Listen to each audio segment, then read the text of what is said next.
You ever get that feeling, like you're surrounded by people, but you still feel completely invisible? Yeah, like you're in a crowd but totally alone. Exactly. And it turns out it's way more common than we think. Right. It's not just you. So we're diving deep into this whole loneliness thing today. Loneliness, huh? Sounds a little heavy. Oh, can be, but we're going to make it insightful, I promise. You got a plan. We're using this piece from the LPot community. It's called Loneliness, 5 Truths No One Tells You. The LPot community, okay. They're all about helping people deal with loneliness, right? Yeah, they have tons of resources and support, which is amazing because, let's be honest, who hasn't felt lonely at some point? Oh, for sure. Loneliness is a pretty universal experience, wouldn't you say? Totally. And the LPot community seems really dedicated to, normalizing those feelings. Yeah. Taking the stigma away. I like that. So their first truth is this: loneliness doesn't equal being alone. So you're saying you can be surrounded by people and still feel lonely? Yeah. Like, you could be in a relationship, at a party, whatever, and still feel totally disconnected. Interesting. So it's more than just physical solitude. Way more. The article actually says that chronic loneliness impacts your brain, puts it into, self-protection mode. Self-protection mode, how does that work? Well, I'm no brain expert, but apparently it's kind of like when you're alone in a dangerous situation. Oh, I see. Your brain kicks into gear to keep you safe. Yeah, but with chronic loneliness, the threat is social isolation. So your brain's on high alert for any sign of rejection or danger, even if it's not really there. Exactly, which can lead to, overthinking every interaction and just a lot of unnecessary stress. That makes sense. Have you ever experienced that self-protection mode yourself? Oh, totally. I've definitely spiraled into those negative thought patterns before, like assuming people don't like me or overanalyzing every little thing I say. Classic signs of that loneliness-induced brain fog. It's exhausting, but it's good to know that those thought patterns aren't necessarily reality. Right, and that's what the LPOT community stresses, challenging those thoughts, recognizing that they might just be a product of loneliness, not actual social cues. Okay, that makes me feel a little better already. But it's hard to stay positive when you're constantly bombarded with, perfect lives on social media. Oh yeah, the social media comparison trap, a classic loneliness amplifier. Which brings us to truth number 3. Social media often makes loneliness worse. Not exactly a groundbreaking revelation, but it's important to remind ourselves, right? Totally. We all know it's not real life, but it's so easy to get sucked into those highlight reels and feel like we're the only ones struggling. It's like we're comparing our behind the scenes to everyone else's carefully curated highlight reel. Exactly, and that never ends well. It can definitely fuel those feelings of inadequacy and isolation. So what's the antidote? Do we all need to, ditch social media entirely? Well, the LPOT community doesn't necessarily advocate for complete abstinence, but they do encourage being mindful of your usage. Mindful usage? Okay, so setting boundaries, being aware of how it makes you feel. Exactly. Taking breaks, prioritizing real-world interactions. Real-world interactions, there's that word again. Connection. It all comes back to connection, doesn't it? Seems like that's the key to combating loneliness. Absolutely. Building meaningful connections, both with yourself and with others. I like that. Building connections. That sounds a lot more hopeful than just fighting loneliness. It is hopeful because connection is something we can actively create and cultivate. It's within our control, and that's empowering. I like where this is going. So how do we start building those connections? Where do we even begin? Well, the LPOT community has some pretty insightful ideas about that, which we'll dive into after the break. Sounds good to me. So before the break, we were talking about building connections as a way to combat loneliness. Yeah, and I'm really curious to hear what the LPot community has to say about that. Because it's one thing to talk about connection, but how do we actually make it happen in our lives? Right. It can feel kind of vague and abstract. Totally. Well, one thing they emphasize is that you can't just outrun loneliness by staying busy. Filling your schedule with activities and events doesn't necessarily equate to meaningful connection. Oh my gosh, that is so true. I've definitely fallen into that trap before. Thinking if I just keep myself occupied, I won't have time to feel lonely.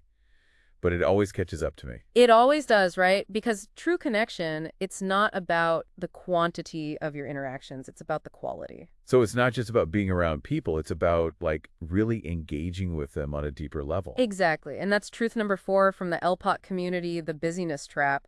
They argue that meaningful connection requires presence, vulnerability, and genuine engagement. I can see that. It's like you can be in a room full of people, but if you're not really present, if you're not opening yourself up to connection, you're still going to feel lonely. Precisely.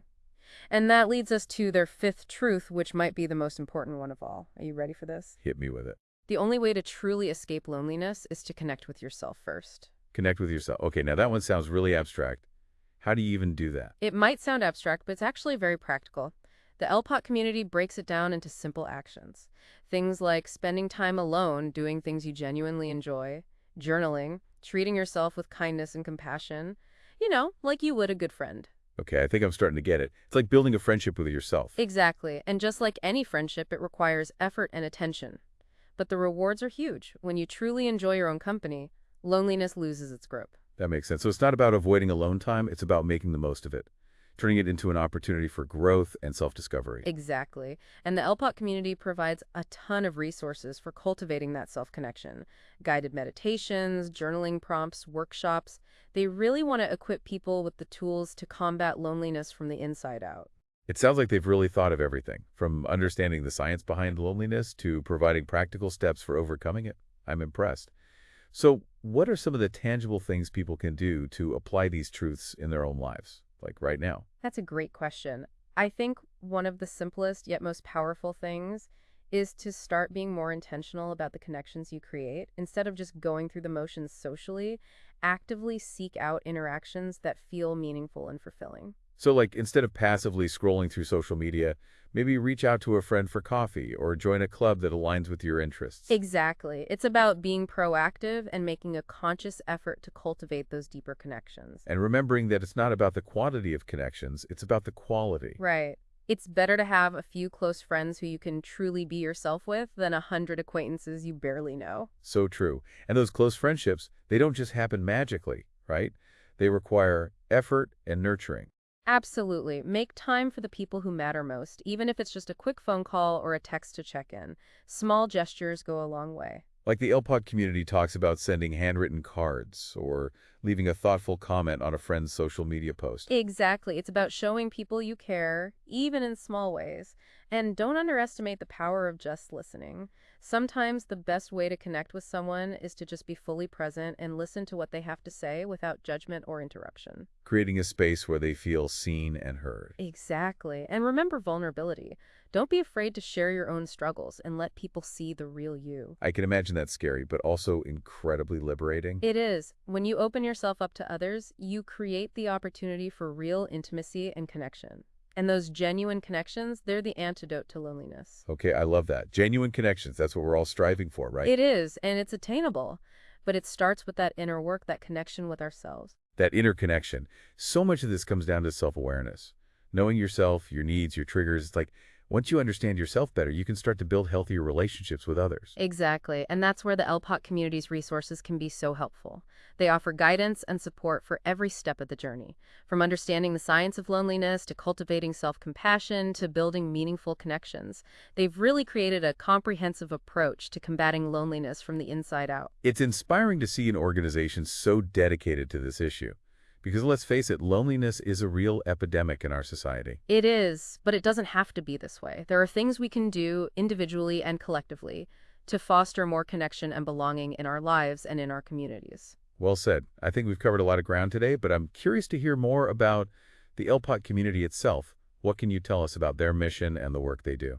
Well, as we've discussed, they're incredibly passionate about helping people understand and overcome loneliness. They offer a wide range of resources, from articles and blog posts to online courses and community forums. It sounds like they've created a truly holistic approach to addressing loneliness, which is so impressive. They have, and their work is making a real difference in the lives of people who are struggling. They're a shining example of how we can come together as a community to support each other and create a world where no one feels alone. That's a beautiful sentiment, and I think it's a perfect note to end on. Wow, we've really dug deep into loneliness with the LPOT community's insights, haven't we? It's clear they're not just about defining it, but giving people real tools to deal with it. Yeah, they're all about empowerment, not just awareness. So before we wrap up, I'd love to get your take on this. If someone's feeling totally overwhelmed by loneliness, like right now, what's the one thing they could do to start feeling better? If I had to pick just one thing, it would be to practice some serious self-compassion. Think about it. If a friend told you they were lonely, you wouldn't be like, get over it, right? You'd offer support and understanding. Oh, absolutely. We tend to be way harder on yourselves than we would ever be on a friend. Exactly. So instead of beating yourself up for feeling lonely, just acknowledge it, be kind to yourself, and maybe do something you enjoy, even something small. Like taking a walk, listening to music. Those little things can make a difference. They really can. It's about those small acts of self-care that remind you you're worthy of love and care from yourself and others. And the LPot community has a ton of resources on self-care too. It's like they've got you covered from every angle. They do, and they also talk about setting boundaries, especially with social media, because those comparisons, they can be brutal. It's so true. Maybe it's time to unfollow those accounts that make you feel bad about yourself. Or even take a social media break altogether. Exactly. It's about being intentional with your time and energy, making sure social media is working for you, not against you. Love that. Taking control. Yeah. And remember, you don't have to go through this alone. There are people who care and want to help. Friends, family, maybe even a therapist. And of course, the LPot community itself. They've built this amazing online space where people can connect and support each other. It's a beautiful thing, proof that we don't have to suffer in silence. Well said. Okay, that brings us to the end of our deep dive into loneliness with the LPot community and their 5 truths no one tells you. We hope this conversation has given you some new insights and maybe even some hope. Loneliness might be a universal experience, but it doesn't have to define us. There are things we can do to feel more connected, more empowered, and less alone. Absolutely. It starts with being kind to ourselves, reaching out to others, and taking those small but meaningful steps towards connection. And if you're looking for more guidance and support, definitely check out the LPot community. They've got a wealth of resources, and they're genuinely dedicated to helping people thrive. Thanks for joining us on the deep dive. We'll see you next time.